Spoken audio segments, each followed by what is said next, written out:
Merci à toutes les classes et à tous les jeunes présents aujourd'hui pour cette rencontre avec Yves Grevet. Lors de cette présentation, on va échanger, nous allons poser des questions à Monsieur Grevet et en fin de rencontre, vous allez pouvoir poser vos questions dans le chat à travers Marine qui pourra nous les poser directement à la fin de cette rencontre. La rencontre va se passer en plusieurs temps. Tout d'abord, je vais faire une petite présentation. Donc, on a quelques personnes qui participent au projet NUMOOC, mais d'autres qui viennent de d'autres horizons. Donc, je vais vous parler vraiment en quelques mots de notre association et de ce qu'on fait, du projet NUMOOC que nous mettons en place. Et ensuite, je laisserai la parole à Monsieur Yves Grevet, ce pourquoi vous êtes là. Donc, l'association Lecture Jeunesse est une association d'intérêt général qui, depuis plus de 50 ans, développe pratique littéraire des adolescents à travers des enquêtes, à travers des revues, à travers Elle est des en train de projets. parler? Donc, vous êtes là aujourd'hui parce que c'est une rencontre qui est organisée dans le cadre d'un projet que nous appelons le projet NUMOOC. Donc, le projet NUMOOC, qu'est-ce que c'est? C'est la création d'un livre numérique sur une année scolaire que l'on propose à toutes les structures éducatives du second degré. Donc, des collégiens, des lycéens, des CFA, vraiment toutes les classes qui souhaitent participer. Donc, l'idée, c'est d'écrire un livre numérique sur un thème que vous allez choisir. Donc, ça peut être les monstres, ça peut être l'écologie ou vraiment tous les thèmes que vous voulez. Dans le cadre de cette rencontre, on propose notamment des rencontres avec des auteurs et illustrateurs et notamment les coulisses de la création. Donc, les coulisses de la création, donc aujourd'hui, donc je vais arrêter mon partage d'écran pour que vous puissiez voir bien Monsieur Grevet. Donc du coup, hop. Donc, Monsieur Grevet est là aujourd'hui, donc on le remercie énormément, qui est un écrivain depuis très longtemps et un instituteur qui est jusqu'en 2015, il me semble. Vous avez écrit beaucoup de romans pour la jeunesse, notamment depuis 2004. Et même si vous êtes très connu pour vos dystopies pour adolescents, vous avez essayé beaucoup de styles différents, notamment les récits de vie, les enquêtes, les romans historiques, plein de choses différentes. Donc, on vous remercie énormément de participer aujourd'hui à cette rencontre. Je vais je vais vous poser quelques petites questions pour vraiment briser la glace. En tout cas, merci beaucoup. Ben, merci à vous de l'invitation et puis bonjour à tous. Je suis ravi d'être parmi vous cet après-midi. La première petite question qu'on va vous poser, est-ce que quand vous étiez adolescent, il y a des livres qui vous ont marqué? En fait, malheureusement, non, je dirais, parce que quand j'étais adolescent, moi, c'était au milieu des années 70, et il n'y avait pas vraiment de littérature pour ados. Donc, en fait, j'étais un gros lecteur quand j'étais enfant, et puis après, il y a eu une sorte de trou, on va dire, pendant ma période de collège, en tout cas. Où je me reconnaissais plus trop dans les petits romans policiers de la bibliothèque verte que je pouvais lire et qui commençaient à me lasser. Et voilà, il y a eu un creux jusqu'à ce que, après, à partir de la troisième, on va dire, je me suis mis à lire de la littérature pour adultes, en fait, tout simplement. D'accord. Donc, j'ai pas Euh, vraiment de livres qui pourraient me venir comme ça, de livres d'adolescents, pour adolescents, on va dire. d'accord. Merci beaucoup pour ce partage. Est-ce que, notamment pendant cette période, il y a des livres que vous n'avez pas du tout fini de lire parce que soit ils vous intéressaient pas, soit parce que vous l'avez oublié dans un coin. Est-ce qu'il y a des livres que vous n'avez pas du tout terminé de lire? En fait, moi, je n'ai pas de souvenir de ça parce que moi, quand je commence à lire un livre, en fait, je vais au bout. Voilà, donc, même si c'est pénible, j'essaie d'aller au bout. Je sais pas Après, peut-être que je le regrette quand j'arrive à la fin parce que je me dis que j'ai peut-être perdu un peu de temps parce qu'on a le droit de pas aimer des livres, hein. Il y a des livres qui nous plaisent ou qui nous plaisent moins. Bon, c'est vrai qu'aujourd'hui, maintenant, je sais à peu près ce qui m'intéresse, donc ça m'arrive plus, on pourrait dire. Mais c'est aussi parce que même quand je suis un peu déçu par un livre, je me dis que si j'ai choisi de le lire, il doit y avoir quelque chose qui m'intéresse au fond, et du coup, je lui donne une chance jusqu'au bout. Voilà. D'accord, ok. Est-ce que, du coup, ça rejoint la question d'après, est-ce que vous avez un livre de chevet ou un livre que vous relisez de temps en temps, un peu un livre réconfort que vous avez Non, avec vous? Non? non, j'ai pas ça. Non, non, pas du tout. Non, non, non, non. Je lis beaucoup. Hein, j'ai deux périodes de lecture dans la journée, le matin en général, et puis après dans la soirée. Et du coup, j'en lis énormément, mais je renouvelle et puis je tente des choses, etc. Mais je suis pas du tout fétichiste par rapport à un livre ou quoi que ce soit, ou un livre. Non, pas du tout. Ça va. À partir de maintenant, on va rentrer entre guillemets, dans ce que j'appelle le vif du sujet, pardon, où je vais vous poser des questions, mais réparties en trois catégories. Vos inspirations, ce que j'appelle vos productions, donc comment vous écrivez, de quelle manière vous écrivez, et enfin, comment vous finalisez un livre. Donc, j'ai repris ces trois étapes, notamment parce que dans le cadre du projet NUMOOC, on peut retrouver un peu ces trois étapes de création et vos conseils vont beaucoup aider les jeunes dans la création de ce livre numérique. Donc, la première partie, l'inspiration. Comment est-ce que vous faites pour trouver une idée, celle qui vous permettra en fait d'écrire? Est-ce que c'est vraiment le plus difficile quand on est auteur, de trouver cette inspiration? Non, moi je dirais que pour moi, c'est pas le plus difficile. Souvent, curieusement, les idées, elles viennent quand on les cherche pas, enfin, tout simplement, hein. Donc, moi, la plupart du temps, les idées de mes futurs romans, je les trouve pendant l'écriture des précédents. Donc, tout simplement, moi, je travaille toujours avec j'ai un cahier. Voilà, en ce moment, il ressemble à ça, mon cahier, hein, voilà, j'ai une sorte de cahier sur lequel je prends des notes sur des choses d'ailleurs qui peuvent être aussi des choses du quotidien, mais ça peut être aussi sur ce que je suis en train d'écrire. Donc, une idée qui me vient sur un personnage ou quelque chose à modifier dans mon texte. Donc, j'ai toujours ça avec moi pour prendre des notes où que je sois. Et ça sert aussi à marquer des idées de futurs romans. Parce que les idées, elles viennent, ouais, elles vous viennent, elles peuvent même vous venir dans vos rêves. Moi, ça m'est arrivé que quelques fois. Souvent, quand on se réveille le matin avec des idées en tête, souvent, c'est assez incohérent, hein. On a tous vécu ça. On se demande, mais pourquoi on arrivait à un truc pareil? C'est souvent le cas Mais dans les rêves. voilà. Mais parfois, ça peut être, oui, ce qui reste d'un rêve, ça peut être le début de quelque chose. Moi, ça m'est arrivé, par exemple, quand j'ai écrit Métaux. Euh, c'est un morceau de rêve qui m'était resté un matin et il y avait presque rien. C'était vraiment quelques phrases en fait, hein, que j'ai écrit ce matin-là, mais c'était des enfants dans un dortoir qui ont peur. Voilà.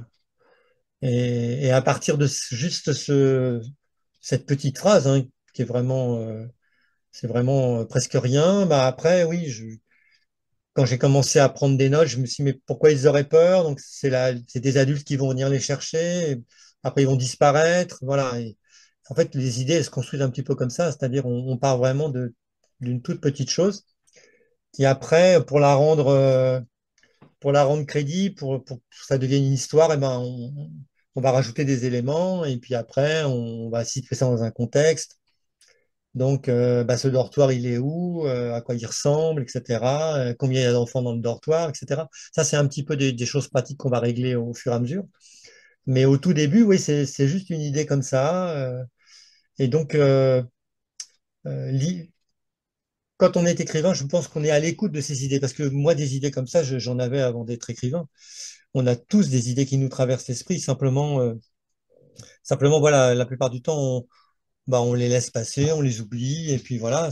Mais quand on est écrivain, on les note. Et c'est vrai que quand je discute avec d'autres écrivains, parfois, il m'est arrivé avec des amis de nous raconter nos rêves. Donc ça veut dire que eux-mêmes, je pense que ça peut parfois leur servir ou ça peut nourrir un peu, en fait, Et est-ce que au début, quand vous écrivez une idée, vous pensez que c'est une super idée, puis après vous revenez dessus, et vous faites finalement, bah, c'était peut-être pas une si bonne idée que ça. Est-ce que ça vous est déjà arrivé Oui, de parce que voir une idée? ouais, tout à fait. Parce que des idées, on peut en avoir beaucoup, hein, mais après, celles qui restent, toutes les idées que j'ai eues ne sont pas devenues des romans. Donc, bien sûr, il y a parfois des idées on pense être une super idée, et puis, euh, et puis au bout de quelques semaines, on se dit oui, c'est une super idée, mais finalement, ça me rappelle quelque chose, et puis on s'aperçoit que cette idée, elle a déjà été travaillée de manière très différente, mais elle a déjà été travaillée beaucoup, et peut-être et dans ces cas-là, qu'est-ce que moi je vais pouvoir apporter d'intéressant dans la manière de raconter, etc. Donc, oui, il y a plein d'idées qu'on ne garde pas au bout du compte. Moi, sur le cahier que je montrais tout à l'heure, Il doit y en avoir 7 ou 8, mais je pense qu'il y aura peut-être un roman à partir qui se basera sur une de ces idées. Voilà. Ah oui, Donc, d'accord, ok. voilà. C'est plutôt comme ça, il faut voir les choses. D'accord, ok. Et donc, ce que je disais au début, c'est que vous avez été prof, pardon, vous avez été prof pendant très longtemps. Est-ce que ça vous a déjà aidé à trouver de l'inspiration dans vos écrits? Ou alors d'une autre manière, est-ce que ça vous a aidé vraiment d'être enseignant pour devenir écrivain? J'ai pas l'impression que ça m'ait aidé. En fait, j'ai l'impression que ça, ce qui m'a aidé dans le fait d'être enseignant, ça va être très pratique ce que je vais dire, c'est le fait que j'avais des vacances. Voilà. Et donc, des moments où je pouvais un peu décrocher de mon travail pour écrire. Donc, je me rappelle que j'ai quand même écrit pendant plus de 10 ans en étant enseignant. Et c'est vrai que bah, j'écrivais surtout pendant les grandes vacances, un peu pendant les petites vacances, et puis après, parfois le week-end aussi, mais c'est un travail qui vous prend tellement au niveau de la réflexion que qu'on est souvent tellement dans son travail qu'on ne peut pas tellement penser à autre chose. Donc moi, c'est plutôt les vacances qui me permettaient de libérer un peu des idées, des envies d'écrire. Après, moi, j'ai adoré faire ce boulot et donc je pense que le contact avec les élèves m'a sans doute beaucoup appris. C'est aussi un travail où on apprend beaucoup de choses parce que quand on prépare ses cours, on est amené à faire des recherches, etc., à s'intéresser à des tas de choses. Moi, je me suis beaucoup ouvert aux sciences, par exemple, alors que j'étais pas du tout scientifique à la base. Et donc, grâce au métier d'instituteur, donc, je pense que c'est un métier qui m'a beaucoup apporté. Mais après, si je devais dire, est-ce que ça m'a donné de l'inspiration pour écrire des livres? Peut-être, sans doute, mais comme d'autres choses de ma vie, comme le fait d'avoir des enfants, comme certaines rencontres que j'ai pu faire dans ma vie ou des voyages que j'ai pu faire. Mais en fait, je n'arrive pas à relier précisément une source d'inspiration, enfin un livre que j'aurais pu écrire qui se soit vraiment inspiré de mon travail. Bon, j'ai pu me servir peut-être un peu parce que j'avais une certaine expertise d'une ambiance d'une classe de, de primaire. Donc forcément, quand je racontais des choses qui se passaient dans une classe de CM2 ou de primaire, bah oui, je me basais forcément pour la rendre crédible sur des choses que j'avais pu vivre. Mais oui, alors là, à ce moment-là, on pourrait dire ça. Mais finalement, j'ai très peu écrit de choses qui se passent, de récits réalistes qui se passent dans des écoles. D'accord, donc en Mon fait, vous trouvez un imaginaire peu... m'a plutôt envoyé vers de la science-fiction, vers d'autres choses. Et donc, moi, je vois pas tellement. Pour moi, c'est un peu deux vies différentes, mon métier d'écrivain et mon métier d'enseignant. D'accord, donc en fait, vous prenez un peu d'inspiration, ça m'amène à la prochaine question. Vous trouvez un peu l'inspiration donc dans la vie quotidienne, dans plein de choses différentes. Et du coup, ma question, c'est est-ce que c'est important de lire beaucoup quand on veut écrire? Parce que vos lectures vous ont servi par un style, il y a un auteur qui vous a marqué. Est-ce que lire est important dans la création d'un roman ou d'une bande dessinée ou de... Je pense que tout à l'heure, je disais que les idées, elles nous viennent bien de quelque part. Donc, elles nous viennent parfois de nos rêves, comme j'ai dit, mais elles peuvent aussi nous venir de lectures qu'on a pu avoir ou de films qu'on a vus ou de séries. Voilà. Alors, ça ne veut pas dire que parce qu'on jouait une série, je me dis je vais écrire un livre qui va ressembler à cette série. Mais par contre, le fait d'avoir vu peut-être des situations, dans cette série va me donner envie d'écrire quelque chose qui va se passer dans un univers un peu semblable ou des choses comme ça. Enfin, en tout cas, ça peut susciter une envie, en fait. Voilà. Euh, donc la lecture aussi, ça peut vous donner des envies d'écriture. Et puis après, il y a une partie de lecture qui est importante quand vous écrivez, parce que euh, moi, quand j'écris sur certains sujets, je me documente énormément. Donc je suis amené à lire énormément de livres, à aussi beaucoup travailler sur Internet aussi pour faire des recherches. Donc voilà, mon prochain livre, par exemple, c'est un livre qui va traiter d'une société où on n'a plus le droit de manger les animaux, mais même pas seulement de les manger, d'ailleurs même de les élever et même d'avoir des animaux de compagnie, etc., etc. Donc c'est un récit un peu dystopique, mais bah, grâce à ça ou à cause de ça, j'ai lu énormément autour de ces questions. Et donc j'ai lu des romans, des essais, voilà, j'ai regardé énormément de vidéos. Donc oui, ça peut faire partie aussi la lecture peut faire partie aussi de l'écriture. Mais D'accord. après, certains livres, oui, c'est parce que j'ai aimé les livres aussi que j'ai eu envie d'en écrire. Est-ce C'est que, parce que quand vous êtes adolescent et que vous êtes dans un bouquin et que vous êtes tellement bien dans ce livre, hein, si on peut dire, c'est-à-dire que vous avez envie que ce livre il dure encore des heures et des jours parce que vous êtes tellement bien dans cette histoire, bah, vous pouvez avoir vous-même après envie de créer ce genre d'univers. Voilà. Donc, d'accord. Bah, je vais reprendre ce que vous avez dit sur votre dernière œuvre qui n'est pas encore sortie, notamment sur la dystopie. Dans vos œuvres, il y a beaucoup de thèmes qui reviennent, comme un peu les récits d'apprentissage, on va dire. La dystopie, donc pourquoi est-ce que ces thèmes, donc vous disiez que c'était des thèmes qui vous intéressaient, mais comment est-ce que ces thèmes sont arrivés à vous particulièrement? en fait, au tout début, quand j'ai écrit, j'ai plutôt écrit des récits qui étaient assez réalistes, en fait, qui parlaient de choses de la vie quotidienne que je pouvais, des choses que j'avais pu croiser ou dans ma jeunesse ou des choses un peu intimes. Et puis, la dystopie, elle est venue à moi un peu par hasard, en fait, hein. Tout à l'heure, je parlais de métaux. J'avais rêvé un matin d'un dortoir avec des enfants qui avaient peur. C'est la première dystopie que j'ai écrite. C'était métaux. Et parce que quand j'ai commencé à écrire cette histoire, je me suis vite aperçu que elle ne pouvait pas se passer à notre époque. Je voyais pas très bien non plus comment la situer dans une époque passée, donc faire un roman historique. Donc assez vite, je me suis dit, là, tu vas inventer un monde qui n'existe pas. Peut-être un monde futuriste ou un monde qui aurait pu exister à la place d'une autre. Donc on est dans de la science-fiction, on est dans de la dystopie. Après, la dystopie, c'est parce que on raconte des histoires qui montrent des mondes qui sont très durs, hein, qui sont pas tellement optimistes, hein. Donc, et après, si moi j'écris des dystopies, c'est aussi parce que c'est des, je vais pouvoir aborder des thèmes qui vont être très forts en fait. Par exemple, pour rester sur métaux, puisque j'ai commencé à un peu en parler pour pas passer à une autre idée.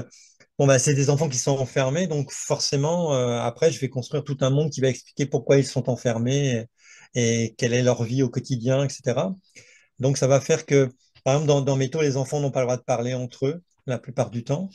Donc, il va falloir que j'imagine comment est-ce qu'ils vont quand même réussir à échanger, comment est-ce qu'ils vont réussir à allier des amitiés, etc.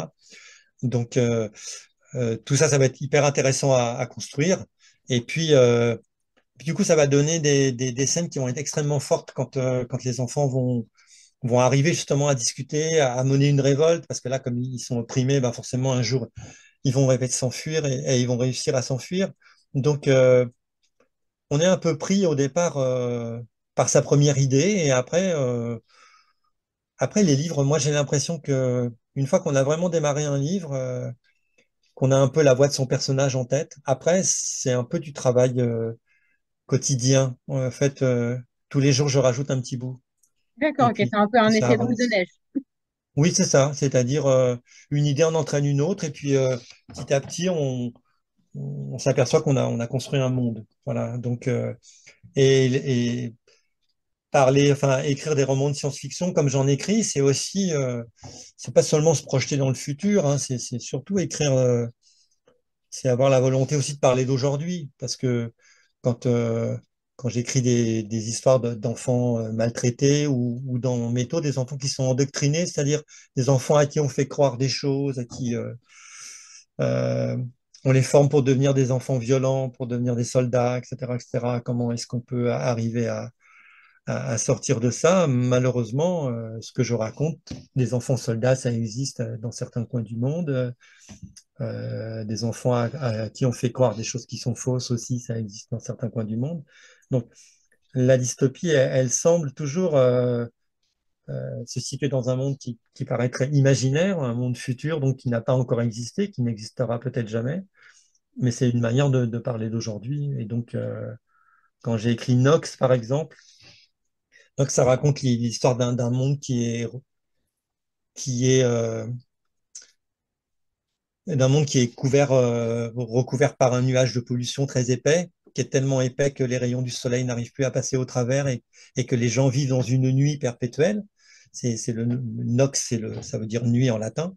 Et donc, ils vivent sous ce nuage de pollution. Et après, moi, je raconte le destin de jeunes qui vivent sous ce nuage de pollution et qui vont découvrir qu'il y a des gens qui vivent sur des hauteurs, sur des plateaux élevés, et qui, eux, ont accès à la lumière, etc. Et donc, je raconte tout un monde avec cette histoire de nuages de pollution. Et en fait, bon, bah, quand je raconte ça, forcément, ça m'est pas venu de nulle part. Ça m'est venu parce Entre le que, passé et le présent, le présent et le futur, pardon. oui, c'est ça, c'est parce que aujourd'hui, on vit déjà des épisodes dans certains endroits, des épisodes qui pourraient être dans mon livre, quoi.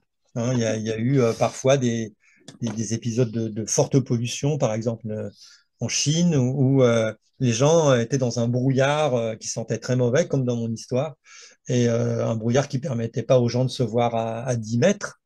Et c'était pas de la vapeur d'eau, là. C'était pollué, il fallait pas sortir. Les écoles étaient fermées, les enfants enfermés chez eux, etc. Donc, voilà. Quand on raconte, malheureusement, quand on raconte des histoires de futur, parfois, on parle de choses qui se passent au présent. Alors, dans des proportions qui sont bien moindres, hein, bien entendu, hein. C'est-à-dire que moi, quand on écrit un roman de science-fiction, on pousse toujours le curseur très loin. C'est-à-dire, on va très, très loin dans la noirceur, là. En tout cas, il ne pourrait pas y avoir de monde où il ferait tout le temps nuit, par exemple. Ça, physiquement, ça paraît impossible. Mais par contre, voilà, quand je raconte Nox, c'est aussi pour parler d'aujourd'hui. D'accord, ok. Merci beaucoup. Avant de passer juste à la deuxième partie qui va être plus la partie autour de la production enfin, production et comment écrire un livre en pratique, est-ce que vous avez un dernier petit conseil à donner soit aux jeunes qui participent au livre numérique Numook, donc là une écriture pour trouver l'inspiration, ou pour les autres jeunes qui ne participent pas au projet mais qui auraient besoin de trouver l'inspiration pour écrire? Est-ce que vous avez un dernier petit conseil à leur donner? Moi, ce que je dis toujours quand on me demande là d'où vient l'inspiration et pourquoi et pourquoi et voilà et comment est-ce que j'arrive à créer des histoires alors que parfois je tombe sur des adolescents qui me disent oh, mais moi j'ai jamais d'idée, je saurais pas quoi écrire, etc. Alors sur le projet Numook, c'est un peu différent parce que il y a un projet, c'est un projet collectif, donc il y a beaucoup de discussions, etc. C'est pas que personnel, donc mais quand on a envie de se lancer dans l'écriture, moi j'ai toujours écrit depuis que je suis enfant et ben quand j'étais enfant, j'étais pas écrivain, hein, donc j'avais pas de technique, j'avais pas etc. Mais ce que j'avais c'était quand même envie de raconter des choses et en fait on peut toujours raconter des choses, hein. On peut raconter son quotidien, on peut raconter son quotidien rêvé aussi, hein, ce qu'on rêverait que soit son quotidien et dans ces cas-là, et ben si c'est pas vraiment son quotidien, on, on- celui qu'on raconte, ça peut être quelqu'un d'autre que soi-même. Voilà, on peut. Mais je pense que moi, l'écriture, c'est avant tout avoir envie de passer du temps tout seul à créer quelque chose D'accord. et que finalement, on peut trouver l'inspiration dans son quotidien. Et puis, parce que tout le monde vit des choses différentes et tout le monde les racontera de manière différente. Et donc, tout peut être prétexte en fait à écrire. Moi, une photographie, je regarde la photo de quelqu'un, je peux raconter, je peux essayer de raconter ce que cette personne elle est en train de penser, par exemple. Alors bien entendu, c'est sans doute pas ce qu'elle pensait au moment de la photo. Je ne la connais pas, mais peu importe. Moi, si ça me permet moi de commencer une histoire Avoir un peu de qui après créativité peut-être autour de. intéressera d'autres personnes, ou en tout cas m'intéressera moi à écrire, c'est tout ce qu'il me faut en fait. Donc finalement. Oui, il faut un peu désacraliser l'inspiration, quoi. Il faut pas croire que quand on est écrivain, on a un don qui fait qu'on a des idées. En fait, c'est pas ça l'idée. Je pense que, en plus, moi, même en général pour la création, je pense que c'est surtout avoir envie de s'y mettre, en fait. D'accord, Donc ok. s'installer, se dire, bah aujourd'hui, je vais écrire comme quand on était enfant et qu'on disait, bah ce matin, je vais dessiner. On ne s'était pas réveillé avec une idée précise de dessin qu'on allait faire, mais on sortait les crayons de couleur et on se mettait à dessiner. Bah, quand on La écrit, c'est pareil. pratique, en fait, c'est vraiment une histoire de pratique. Moi, je Donc, pense qu'il faut se poser et se lancer. d'accord, bah, très bien. Comme ça nous permet de rentrer dans la deuxième partie qui est la production. Vous en avez déjà un peu parlé tout à l'heure, mais là, je vais plus vous demander, donc moins sur l'inspiration, mais plus sur vos pratiques d'écriture. Comment est-ce que vous organisez en fait votre rythme d'écriture? Donc, vous en avez un peu parlé tout à l'heure, mais est-ce que vous passez votre journée à écrire? Est-ce que vous écrivez par intermittence? Quel est un peu votre rythme et est-ce que ça a été le même pour chacune de vos œuvres? En fait, ouais, il y a plusieurs phases, hein. C'est-à-dire que quand on est dans le... Tout dépend à quel moment du roman on est. Voilà. Donc, quand on n'a pas commencé à écrire le roman, ou quand le roman est juste dans sa tête, on va dire, ou dans ses cahiers, hein, c'est-à-dire on a quelques notes prises par-ci, par-là, on commence à avoir l'idée d'un livre, en fait. Euh, à ce moment-là, ça ne veut pas dire que c'est peut-être pas le moment de s'y mettre tout de suite. Voilà. Puis souvent, comme je le disais, les idées de livres, je les ai en écrivant d'autres ou en corrigeant d'autres livres, hein. On parlera des corrections aussi tout à l'heure. Donc, après, la routine, elle va venir à partir du moment où on a commencé à écrire. Voilà. C'est-à-dire, alors moi, très simplement, au début, je montrais mon cahier tout à l'heure. Au début, j'écris sur un cahier. Voilà. C'est-à-dire, les premières idées qui me viennent pour un bouquin, c'est sur un cahier. Et puis, comme je me balade tout le temps avec, voilà. Donc, après, je sais pas, je pourrais me montrer, voilà, des bouts de mon bout de cahier, là. Voilà, j'ai une sorte de cahier, Oui. sur lequel j'écris je prends des notes, ça peut être une scène, ça peut être un dialogue, ça peut être des choses. Bon, au départ, c'est ça. On a besoin moi, j'ai besoin d'avoir écrit un certain nombre de choses au départ. Et puis après, j'allume mon ordi et je donne un nom à mon fichier et je commence à me lancer. Voilà, au bout d'un moment. Et à partir du moment où j'ai commencé à me lancer, c'est-à-dire à écrire les premières pages, Mhm. eh bien, après, il va y avoir un rituel. C'est tous les jours, à peu près à la même heure. Moi, c'est souvent plutôt en début d'après-midi, après le café. Je rallume l'ordi, je lis ce que j'ai écrit la veille et puis j'essaie d'écrire quelques pages. Voilà. Quand je dis quelques pages, ça veut dire que je vais en écrire deux, trois, quatre, cinq. Ça dépend de ma forme, ça dépend de comment je suis. Et puis voilà, je vais essayer d'avancer. Et puis chaque jour, ça va être le même rituel, c'est-à-dire je relis ce que j'ai écrit la veille. Souvent d'ailleurs, quand je relis ce que j'ai écrit la veille, je passe un certain temps à corriger ce que j'ai écrit la veille, c'est-à-dire à modifier des choses. Souvent, voilà, c'est rarement bon ce qu'on a écrit, hein, donc de la première fois. Donc le lendemain, déjà, on a une petite distance et du coup, on va corriger des choses et puis on va avancer encore. Et puis voilà, ce rituel, il revient un petit peu comme ça tous les jours. Après, une fois que j'ai commencé un bouquin, moi, je travaille vraiment tous les jours, que ce soit le week-end ou les jours fériés, peu importe. Normalement, voilà, tous les jours, j'avance. Et puis, au bout d'un moment, voilà, on commence à comprendre un peu comment va fonctionner son roman. Moi, j'ai besoin d'avoir aussi le rythme de mon roman. Est-ce que j'ai plusieurs narrateurs? Est-ce que je fais des chapitres courts et des chapitres plutôt longs? Voilà.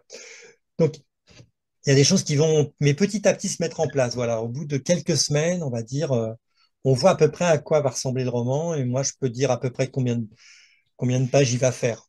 Voilà, est-ce que je pars sur un roman qui va faire 200 pages ou un qui va en faire 400 ou est-ce que on part dans un truc qui va peut-être prendre plusieurs tomes ou des choses comme ça. Ça, Bon, on alors va le juste voir maintenant. assez vite. C'est justement ce que j'allais vous demander. C'est vrai que dans certains de vos livres, donc vous avez fait des livres avec des trilogies. Je pense notamment à Nox ou à Métaux. Est-ce que dès le début, vous saviez que tu allais faire 3 tomes, ou est-ce que vous avez dit le premier, enfin comment, est-ce que dès le début vous aviez posé, on va dire l'histoire sur les trois romans? Comment ça s'est passé pour quand il y a trilogies, quand il y a une trilogie comme ça? Bah, métaux, en fait, pour dire les choses au départ, je savais pas tellement où j'allais. Donc, j'avançais dans mon roman, comme j'expliquais là tous les jours. Mais Métaux, il se demande pourquoi il est enfermé dans cette maison. Il se demande s'il a été abandonné ou s'il a été enlevé. Enfin, il se pose plein de questions sur ses origines, sur le pourquoi de cette maison, pourquoi est-ce qu'on les oblige à faire ci, à faire ça, dans quel but, etc., etc. Pourquoi les enfants qui disparaissent, etc. Et en fait, j'avais pas du tout les réponses à ces questions. Moi, en commençant, j'étais comme Métaux. Donc, j'ai construit petit à petit l'univers et puis j'ai cherché moi-même les réponses pour qu'on puisse les donner au lecteur, hein, à Métaux d'abord et puis au lecteur après. Et donc, j'ai construit comme ça mon livre et je me suis aperçu assez vite, en fait, que euh, il n'allait pas sortir tout de suite de la maison. Et donc, s'il sortait pas tout de suite de la maison, pour qu'on comprenne tout l'univers de métaux et qu'on ait les réponses à toutes les questions qu'il se posait, il fallait que je me donne du temps. Donc, assez vite, je me suis dit, cette maison, elle est sur une île, ben, on va faire la maison. Après, quand il quittera la maison, il sera coincé sur l'île. Et puis après, il découvrira le monde. Donc, assez vite, ça m'est venu, on va dire, au bout de peut-être à la moitié d'écriture de métaux, j'avais mon plan, en fait, on pourrait dire. Mon D'accord. plan, en gros, je savais que je ferais 3 volumes. Et puis après, bon, voilà, il s'est trouvé que le dernier volume est beaucoup plus gros que les autres, parce qu'il fallait, j'avais décidé de faire 3, mais il fallait finir. Donc voilà, après, on peut pas toujours contrôler exactement ce qu'on fait, mais c'est vrai que on voit quand même à peu près au nombre de personnages qu'on fait rentrer aussi dans son histoire. Euh, voilà, l'ambition que va avoir votre livre. Voilà. Donc moi, assez vite, je vois.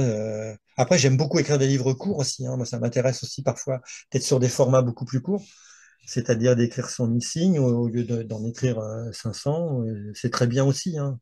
Mais en fait, on voit assez vite en fait vers quoi on peut aller.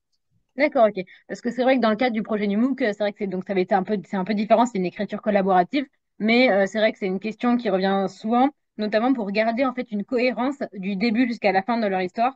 Enfin, c'est quelque chose qui est un peu difficile à mettre en place, surtout quand on est plusieurs à écrire un livre.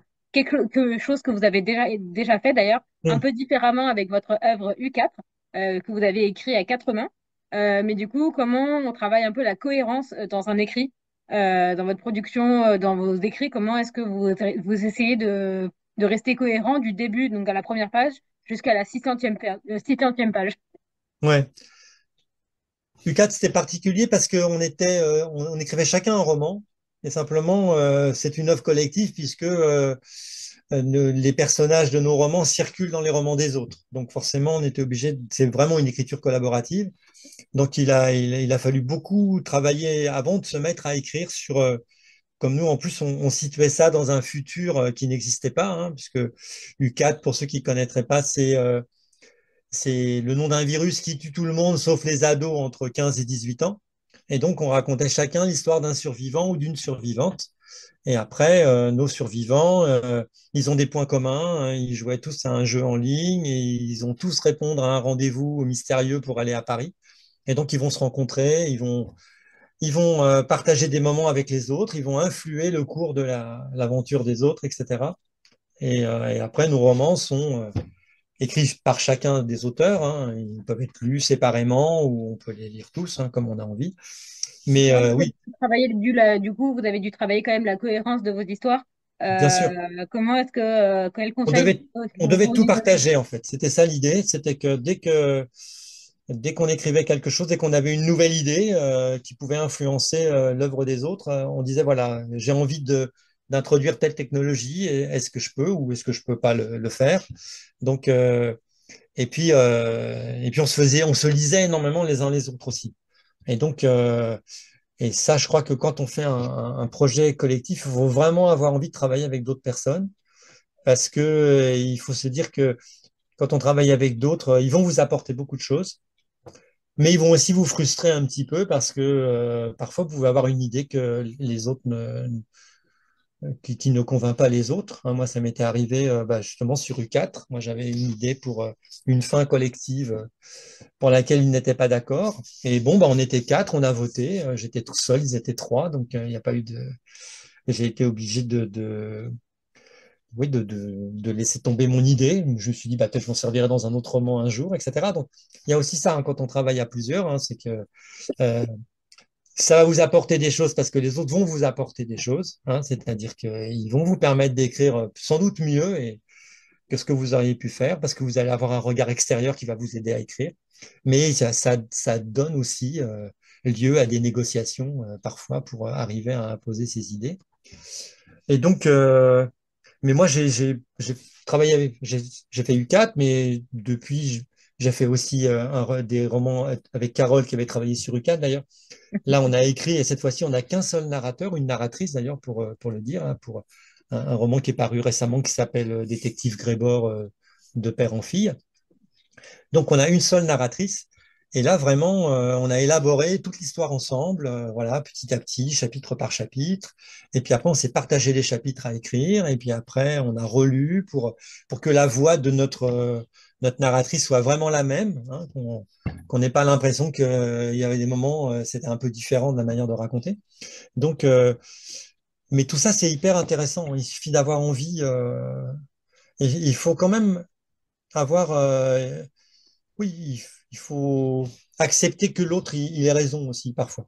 D'accord, oui. Donc, Ça, c'est des conseils très importants parce que c'est vrai que dans le cadre du projet NUMOOC et peut-être dans le cadre de d'autres projets qui nous regardent aujourd'hui, c'est vrai qu'on me demande souvent de faire des écrits en collaboration, notamment entre jeunes. Et du coup, c'est vrai que cette histoire de frustration dont vous parliez tout à l'heure, cette histoire de communication, c'est des conseils très importants qu'on peut donner aux jeunes qui nous écoutent aujourd'hui parce que ça peut être très intéressant d'écrire à plusieurs, mais il y a un peu des avantages et des inconvénients à chaque fois. ah, mais en même temps, c'est très enthousiasmant d'écrire avec d'autres. Moi, je trouve que il y a des idées dans U4 que j'aurais sans doute pas trouvées. Voilà. Donc, c'est parce qu'on en a. Alors, la plupart du temps, ce qui est assez rigolo, c'est qu'on ne sait plus qui a trouvé l'idée. Mais comme on faisait nos réunions à quatre, là, on s'est retrouvés parfois pour travailler ensemble, et puis on échangeait énormément. Et parfois, une idée en entraîne une autre, etc. Et si on n'avait pas eu cet échange-là, on n'aurait pas trouvé ces idées-là. Donc, l'écriture collaborative, c'est hyper intéressant. Mais bah là, et c'est comme tout, hein, elle a ses avantages et elle a ses inconvénients aussi. Et bah, l'inconvénient, c'est que bah, on peut être frustré. Donc dans ces cas-là, bah, il faut écrire pour soi après. Voilà. Ceux qui sont frustrés en faisant le travail sur NewMook, eh ben, il faut qu'ils deviennent écrivains et qu'ils écrivent après leurs propres histoires. Ah bah, Voilà. en tout cas, c'est l'objectif de Numo qu'on espère avoir des écrivains et des écrivaines qui arriveront après ce projet. C'est notre objectif. Non, mais c'est bien parce que ça, il y a aussi certains qui n'auraient pas écrit tout seuls, qui le fait d'être dans des groupes comme ça vont avoir, ça va leur donner aussi l'assurance qu'eux aussi peuvent trouver des idées et trouver des personnes, des idées de personnages ou des. Donc c'est très intéressant. C'est vrai. Merci beaucoup. On va passer à à l'avant-dernière partie, c'est-à-dire la finalisation d'un écrit d'une œuvre et également un peu l'éditorialisation. Ah, le collège, excusez-moi est-ce que vous pouvez bien couper votre C'est micro? bon, ça y est. Ah, parfait. Merci beaucoup. Une fois que votre livre est terminé, comment est-ce que vous procédez? Donc ça, c'est une mission qui est en général très embêtante, mais qui est très importante, la relecture. Combien de temps cela vous prend? Est-ce que vous avez des techniques de relecture? Parce que dans le cadre du projet NewMOOC, mais dans le cadre aussi de d'autres pour les jeunes, quand ils écrivent quelque chose, c'est une étape qui est souvent oubliée, mais pourtant qui est primordiale. Donc, est-ce que vous avez des conseils sur ça? Non, mais moi, non seulement je trouve que la relecture est intéressante, mais en même temps, je trouve, enfin, moi, j'aime beaucoup le travail de relecture, hein. Moi, c'est vraiment, une fois que j'ai terminé mon roman, c'est un peu comme si j'avais terminé quelque chose, mais que je savais que c'était pas tout à fait terminé. Un peu comme si, je sais pas, je fais une sculpture, mais elle n'est pas encore vernie, ou elle n'est pas encore bien avec tous les détails comme je voudrais, ou elle n'est pas exactement ce que je voudrais. Donc, je sais que quand je termine un bouquin, une histoire, c'est loin d'être terminé. Donc, souvent, ce que je fais, c'est que je la, j'essaie de la laisser reposer. Donc, pendant quelques semaines, pendant ce temps-là, j'écris autre chose ou bien je travaille différemment sur autre chose. J'essaie de me détacher un petit peu de ce que je viens d'écrire. Et après, quand je reprends mon roman, je retravaille mon roman. Parfois, je coupe dedans. Parfois, je me dis non, ça, le début va pas. Et voilà. Donc, moi, déjà, dans ma première relecture, en fait, déjà, je modifie pas mal, je peux modifier pas mal mon texte. Parfois, il y a un personnage qui me paraissait important qui finalement ne l'est pas, donc je vais peut-être le supprimer, ou parfois je vais en rajouter. Enfin bon. Et donc, voilà. Alors, ça, c'est la première phase qui est vraiment la relecture. C'est moi qui me relis. Et puis après, la deuxième phase, c'est vous l'envoyez à votre. Moi, c'est une éditrice, hein, donc je l'envoie à mes éditrices qui vont faire une première lecture de mon envoi, de mon futur roman. Et après, on se rencontre et on discute. Souvent, on va au resto et puis on papote de choses et d'autres. Et puis après, on discute de mon roman. Et puis dans ces cas-là, ben, elles me disent un peu comment elles voient mon roman, ce qu'elles ont lu, ce qu'elles ont aimé dedans. Et puis après, elles peuvent aussi me dire ce qui leur a paru peut-être à améliorer ou des choses comme ça. Elles me disent oui, par exemple, ta fin va trop vite ou je sais pas quoi, ou tel personnage, on n'arrive pas bien à savoir ce qu'il pense, etc. Enfin bon, du, beaucoup de positifs, parce que si on discute, ça veut dire qu'elles vont me publier, donc ça veut dire que mon roman les intéresse quand même, mais elles peuvent quand même voilà, me faire des retours hyper intéressants. Et souvent, après cette rencontre, je retravaille de moi-même le manuscrit. Et puis après carrément, mon éditrice m'envoie le manuscrit avec des petites remarques par-ci, par-là. Un peu comme ferait une prof de français quand elle veut corriger un de vos travaux, hein. Euh, Sauf que là, la différence qu'on pourrait quand même dire, c'est que c'est pas obligatoire. C'est-à-dire que quand elle me fait des remarques, il y a des remarques pour lesquelles je peux ne pas être d'accord. Ça ne veut pas dire qu'elle a mal lu, mais ça veut dire que peut-être elle a projeté quelque chose dans le livre qui n'y était pas. Et mais dans ces cas-là, ça m'interroge aussi. Je me dis, ça veut dire que peut-être que si elle a compris ça, il y a quelque chose dans le livre qui fait qu'on peut comprendre ce qu'elle vient de comprendre. Donc, de toute façon, pour moi, toutes les remarques sont hyper intéressantes. D'accord. Et Et, pour moi, c'est très important. Et pour moi, une bonne éditrice ou un bon éditeur, c'est quelqu'un qui n'hésite pas à vraiment à partager avec vous tout ce qu'il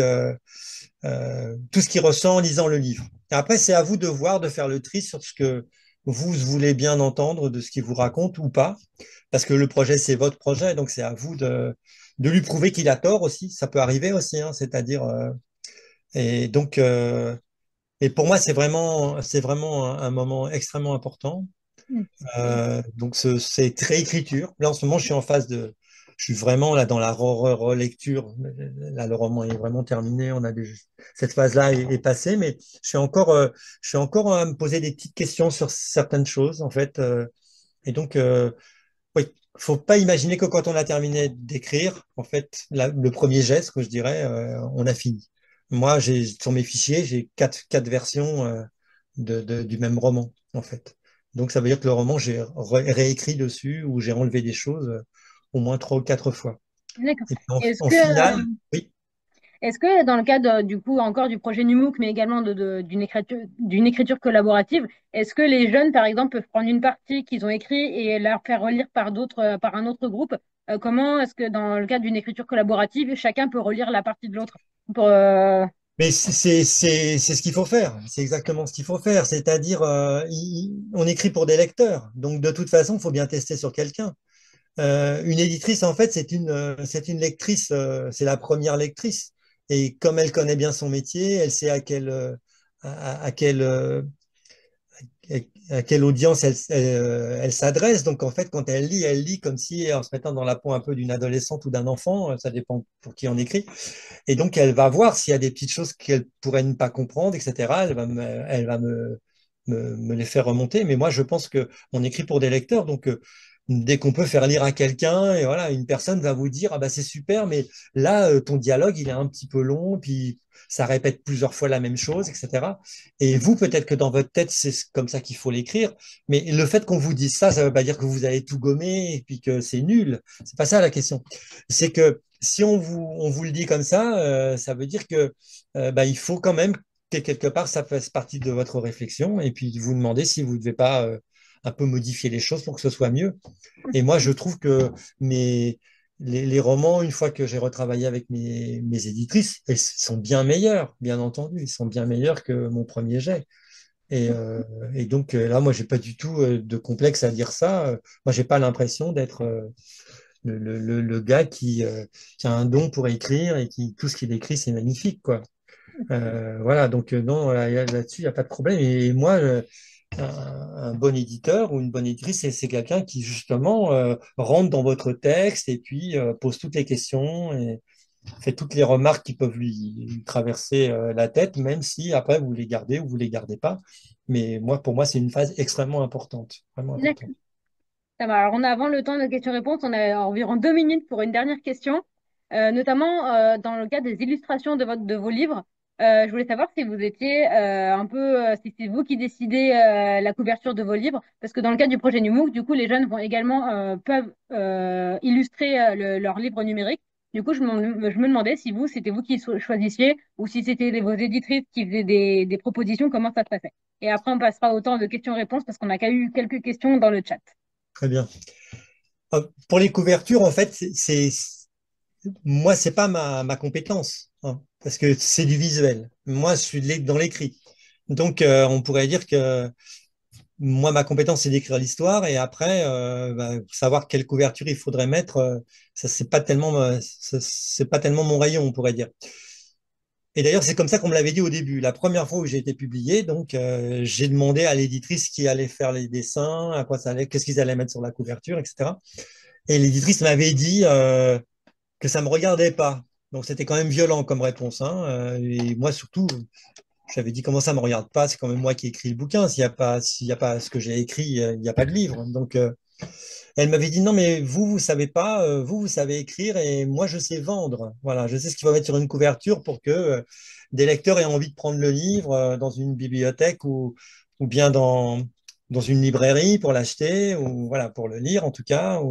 Donc et au début, je pensais que c'était la règle et qu'on n'avait pas on avait le droit de ne rien dire. Et puis, petit à petit, en écrivant, justement, à partir du moment où j'ai travaillé chez Syros, d'ailleurs, qui est une petite équipe, j'ai très vite connu le directeur artistique. Et puis, quand on a travaillé sur Métaux, je lui avais dit, là, j'aimerais bien quand même savoir qui va travailler, qu'on m'envoie les projets de couverture, etc. Et comme je connaissais bien le directeur artistique de chez Syros, déjà, qui est d'ailleurs toujours directeur artistique chez Syros, il s'appelle Pépito.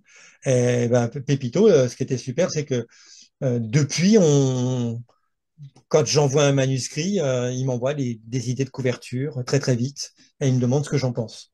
Alors après, c'est lui qui est directeur artistique. Après, il y a plein de gens qui regardent les couvertures pour savoir le titre, la couverture, c'est hyper important, je le reconnais.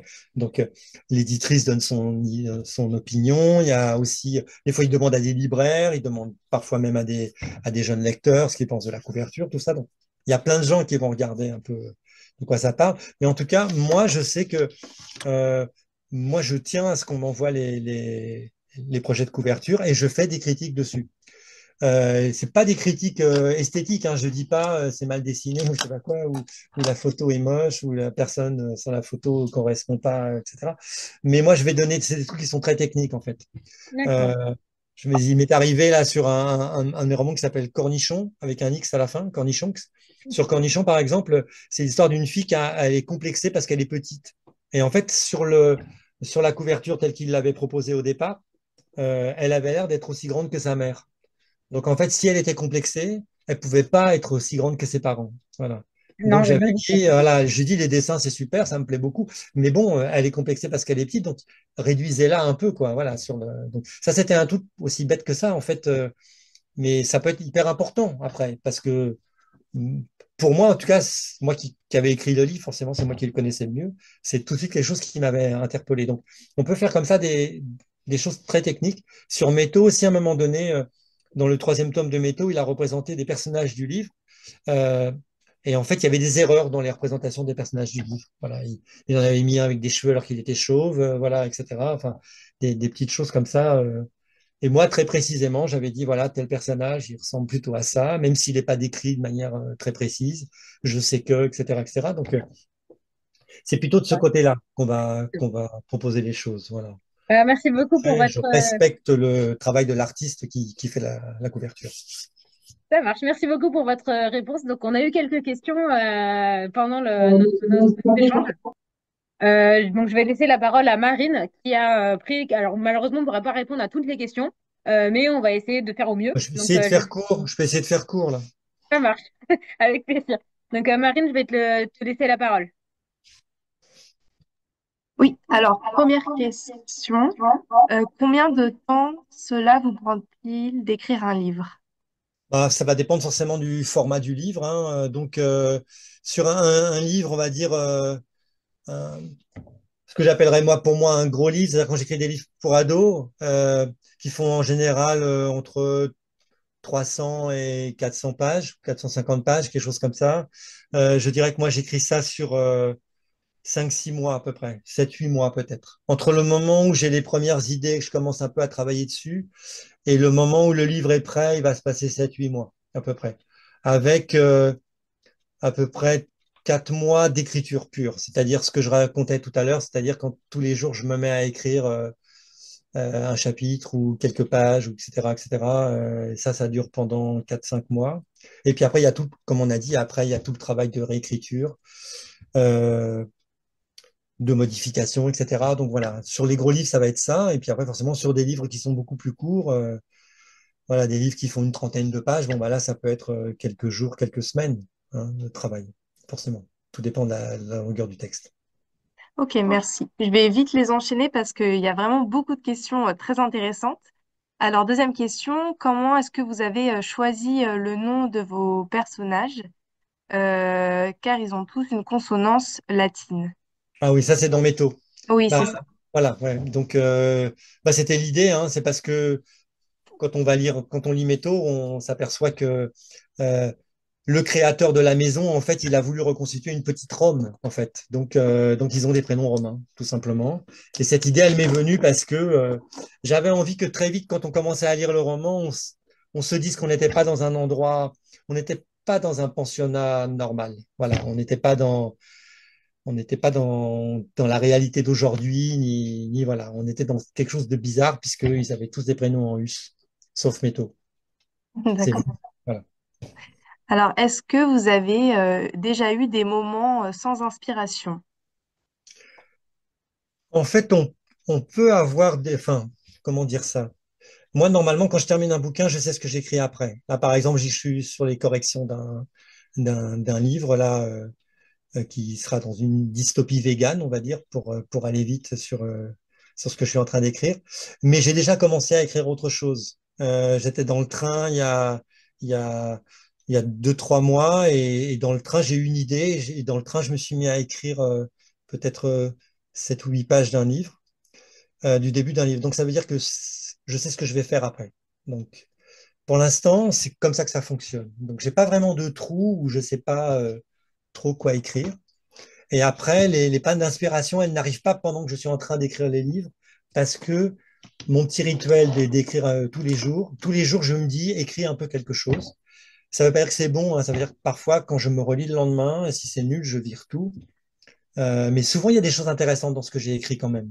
Je vais pas tout virer, j'ai peut-être enlevé des passages, peut-être refaire, mais en tout cas, ça m'aura servi de toute façon d'avoir un peu avancé. Mais c'est un peu comme si c'était un rituel où je me contraignais d'écrire un petit peu tous les jours. Je me forçais, on va dire. D'accord. Merci. Autre question, pourquoi vos chapitres n'ont-ils pas de titre? Bon, bah ça, c'est... En fait, moi, je mets jamais de titre à mes chapitres. Parfois, l'éditeur me demande de mettre des titres à mes chapitres, mais a priori, ça ne me vient pas du tout comme ça, en fait. Donc, voilà. De la même manière que j'écris toujours à la première personne, et j'arrive pas à faire autrement. En général, je mets pas de titre à mes chapitres. Voilà. Pour certaines collections, on me demande. Donc, dans ce cas-là, c'est un petit exercice qui est marrant à faire, mais c'est pas, pour moi, c'est vraiment pas essentiel. Mais c'est par habitude. Non, voilà, c'est pas mon habitude. Voilà. Et je le fais après, ça me fait rigoler parce que du coup, j'essaie de donner au chapitre un aspect un peu rigolo ou des choses comme ça, ou un peu surprenant, mais sinon, ouais, non, en général, je le fais pas. Et maintenant, Pardon, excusez-moi, c'est moi. quelle a été votre réaction face au succès de vos livres? Oh, bah, ça a été un immense plaisir, une surprise aussi, parce que quand j'ai commencé à écrire, en fait, personne ne le savait, hein. Donc, enfin, les gens de ma famille étaient au courant, quoi, mes éditeurs, etc. Mais après, quand moi j'étais enseignant et j'avais écrit un livre, bah oui, ça avait absolument rien changé à ma vie, quoi. Donc, et le succès est arrivé avec Métaux la première fois. J'ai eu des prix, et puis j'ai des traductions. Enfin, il s'est passé quelque chose. À ce coup, je me suis mis à vendre beaucoup de livres et à être invité dans plein d'endroits, rencontrer plein de gens, etc. Et moi, ça a été, forcément, c'est quelque chose. Je m'étais dit que ça pourrait arriver, mais j'étais déjà tellement content de publier des livres que ça a été une surprise quelque part au départ, quand même. Je me suis demandé si c'était bien de moi qu'on parlait, et puis après on s'habitue finalement. Euh, après voilà,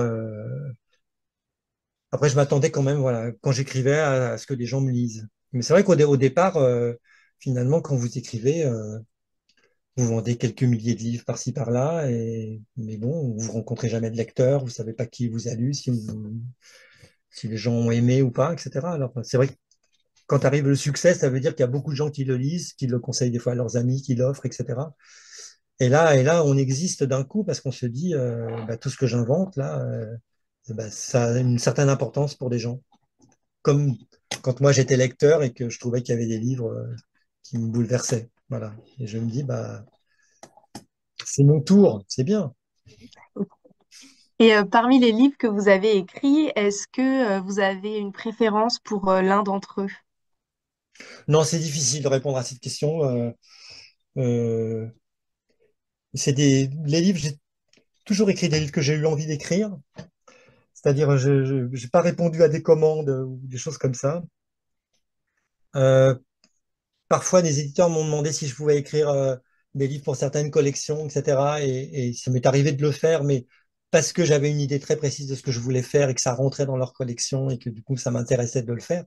Mais sinon, j'ai toujours écrit vraiment ce que j'avais au fond de moi. Et en fait, tout à l'heure, on a parlé d'inspiration, mais il y a beaucoup de choses peuvent être très personnelles dans ce qu'on écrit, qui sont cachées derrière des personnages ou des choses comme ça, des scènes qui sont parfois des scènes que moi j'ai pu vivre euh, dans l'enfance ou dans l'adolescence ou même plus vieux.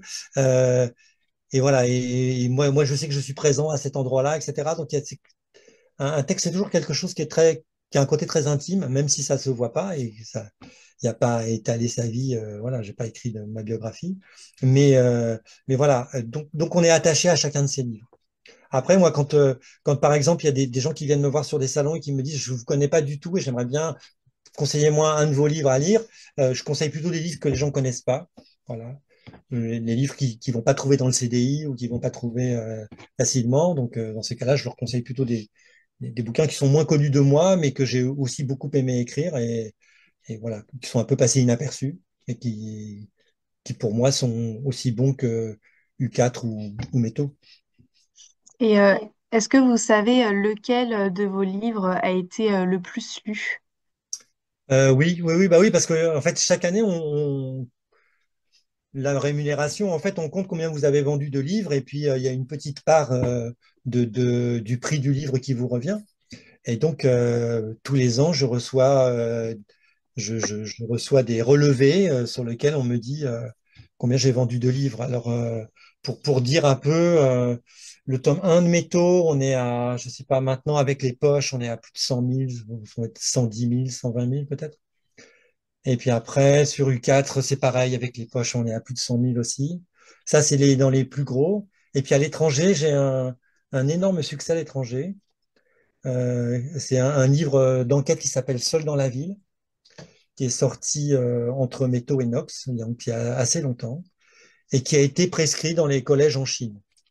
Donc, bon, comme il y a beaucoup de Chinois, il y a beaucoup de collèges, et ça fait beaucoup de prescriptions. Et donc, là, j'en ai vendu 700 000, quelque chose comme ça. Donc, là, j'ai fait un best-seller en Chine. Je peux dire ça de manière très immodeste, mais c'est vrai.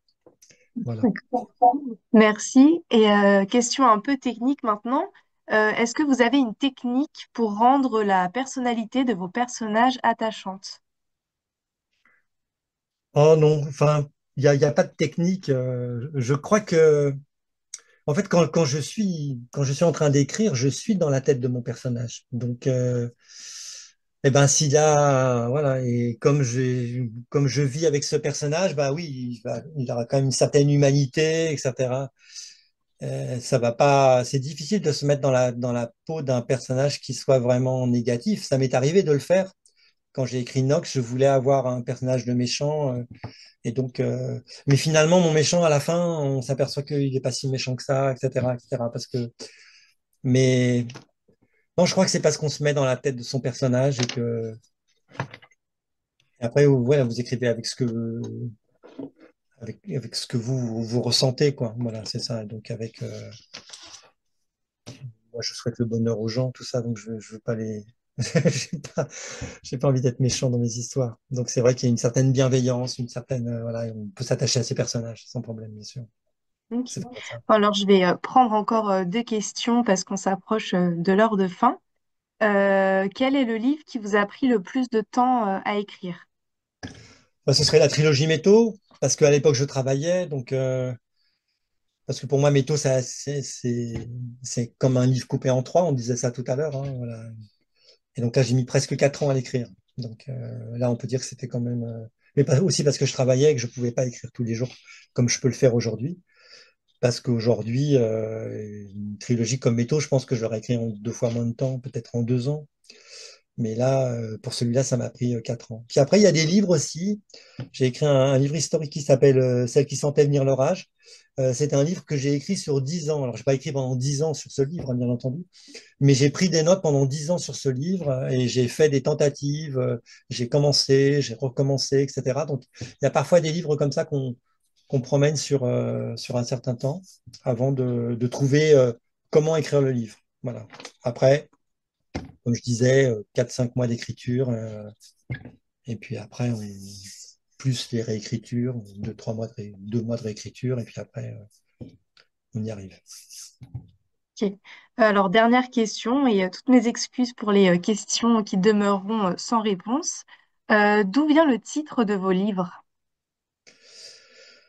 Ah, c'est très compliqué, les titres de livres. La plupart, c'est très très rare, en fait, ou pratiquement, ça n'arrive pratiquement jamais que j'ai le titre du livre quand je commence à écrire le livre.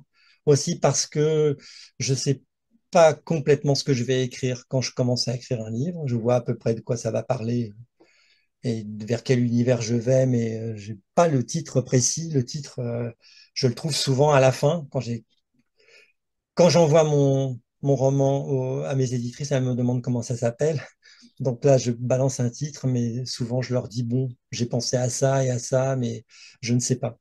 Et après, c'est vraiment des discussions aussi avec ces éditeurs parce qu'on ne peut pas prendre tous les titres qu'on veut non plus, parce qu'il y a des titres qui existent déjà, tout simplement, parce que donc on doit toujours taper sur Google le titre du roman qu'on veut écrire, parce que parfois il existe déjà. Et puis ouais, moi je trouve ça par moi, pour moi c'est dans les trucs les plus compliqués en fait à faire. Et là tout à l'heure, avant qu'on démarre la discussion, je discutais avec votre collègue et voilà, mon prochain livre, je peux pas dire comment il va s'appeler parce que j'ai un doute sur le titre. Alors qu'il va sortir au mois de fin août, je crois, ou début septembre. Donc voilà, donc, oui, c'est compliqué, en fait. Bah, merci d'avoir répondu à toutes ces questions. Je vous en prie.